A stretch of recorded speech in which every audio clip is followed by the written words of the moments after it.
Michael Jordan just broke his silence, and this time he did not come to play nice.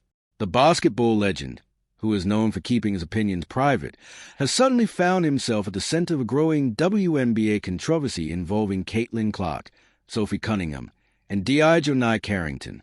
And because this is Michael Jordan we're talking about, his involvement immediately changed the conversation. This isn't just another debate between players or fans. Jordan is one of the most influential figures basketball has ever produced, so when he speaks, people listen. But the big question is simple. Was a suspension enough for Carrington, or should the WNBA have gone even further? To understand why this controversy has exploded, we have to go back to the moment that started the latest wave of criticism. With just 2 minutes remaining in the first quarter, Sophie Cunningham took off on a breakaway after stealing the ball. For a moment, it looked like she was headed toward an easy layup. Then DiJonai Carrington caught up from behind. Carrington swung her arm across Cunningham's neck, sending the entire arena into an immediate reaction. The play quickly became one of the biggest talking points of the game, and Carrington was ejected. But the controversy didn't stop when she left the court. The conversation became even more heated when Carrington appeared to respond on social media, with a discussion turning toward race and the idea of white privilege. That reaction created an entirely new argument.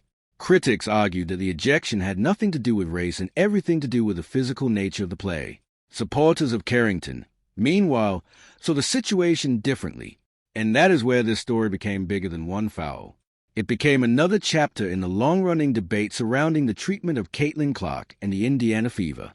The criticism didn't come from nowhere. There had already been several controversial incidents involving Carrington and Clark. During the 2024 playoffs, in the first round between the Connecticut Sun and Indiana Fever, Carrington's hand caught Clark near the eye during a play. Clark was left with a visible black eye, and the incident became one of the defining moments of that playoff series. No flagrant foul was called on the play, and there was no publicly announced suspension or fine. When Carrington was asked about the incident afterward, she said she didn't know she had hit Clark and explained that she was attempting to make a play on the ball. But the replay immediately became part of the argument. Critics believed the movement of Carrington's arm and the follow-through made the contact look much more serious than the explanation suggested. Others argued it was simply an aggressive basketball play that went wrong. Either way, the incident became another reason fans began watching every interaction between Carrington and Clark more closely. And the controversy didn't end there. Carrington also accumulated multiple flagrant fouls during that season, including incidents involving Skylar Diggins and Jessica Shepard. Then there was the incident involving Shepard in which Carrington grabbed her ponytail and pulled her toward the floor. Officials initially ruled it a loose ball foul, but the play created another wave of criticism from viewers who believed the punishment didn't match the action. Some analysts even compared the sequence to something you'd expect to see during a schoolyard game rather than a professional basketball game. The debate became even more complicated because there are always two ways to look at physical plays in basketball. One side sees an aggressive defender trying to make a legitimate play on the ball. The other side sees unnecessary contact that crosses the line into dangerous behavior. And when the player involved is already connected to previous controversies, every new incident receives even more attention. That's exactly what happened with Cunningham. Suddenly, fans weren't discussing just one ejection. They were discussing a pattern, league discipline, player safety, and whether the WNBA was applying its rules consistently. Then came the biggest surprise of all, Michael Jordan. Out of every basketball legend who could have entered this conversation, Jordan might be the last person most fans expected to hear from. Jordan has spent decades protecting his privacy. He rarely comments publicly on active players, and he has never needed to chase attention. His championships, career accomplishments, and global influence speak for themselves. That's why his involvement immediately felt different. Jordan's connection to Caitlin Clark also adds another layer to the story. It points back to last winter, when Jordan personally invited Clark to Grove 23, his private golf club in Florida. That invitation became significant because it suggested a level of respect that goes beyond a simple business relationship. Jordan isn't known for opening his private circle to everyone. So when Clark received an invitation, basketball fans naturally took notice. There's also a major connection through Nike.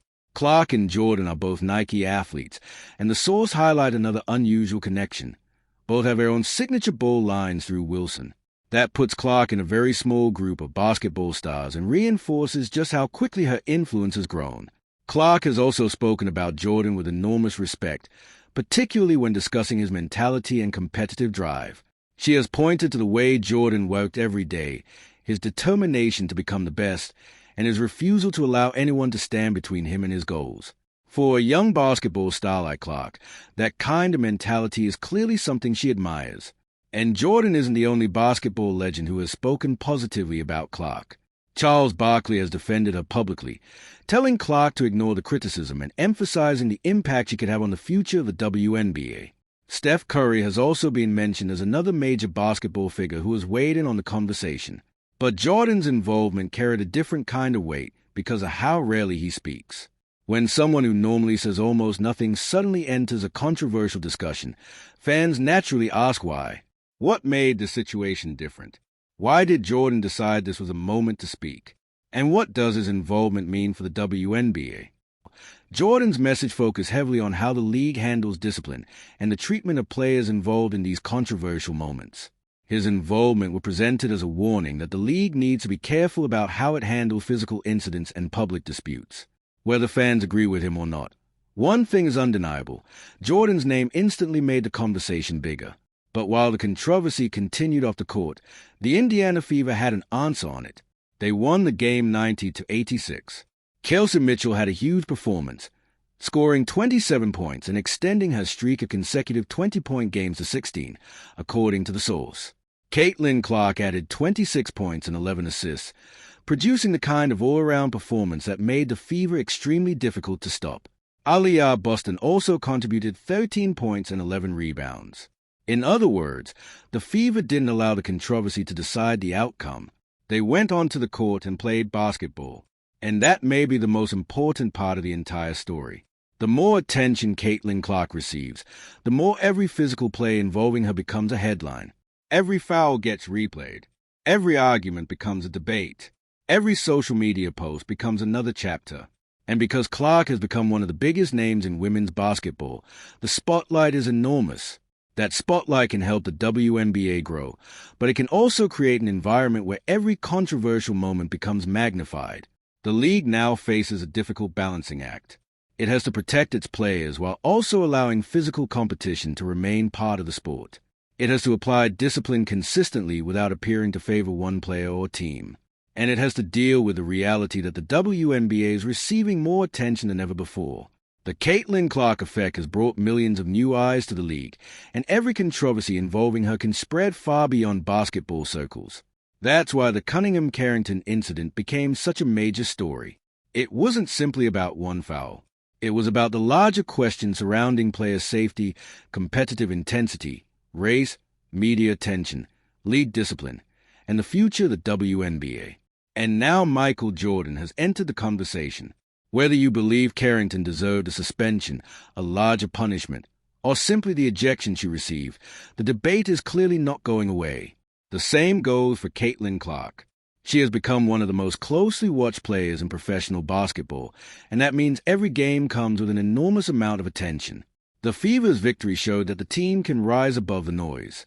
Clark's 26 points and 11 assists, Mitchell's scoring streak, and Boston's double-double all demonstrated that Indiana's answer doesn't have to come from social media or arguments. Sometimes, the strongest response is simply winning the basketball game. But the bigger question remains: where does the WNBA go from here?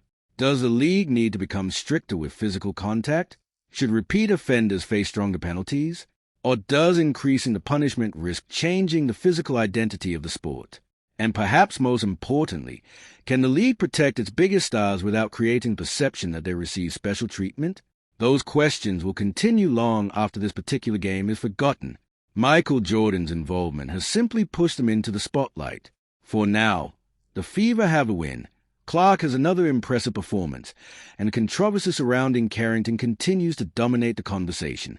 Whether you believe this was simply an aggressive basketball play or another example of the league failing to protect its players, the debate is impossible to ignore. So now the question goes to you: was the punishment for Carrington enough, or should the WNBA have taken even stronger action?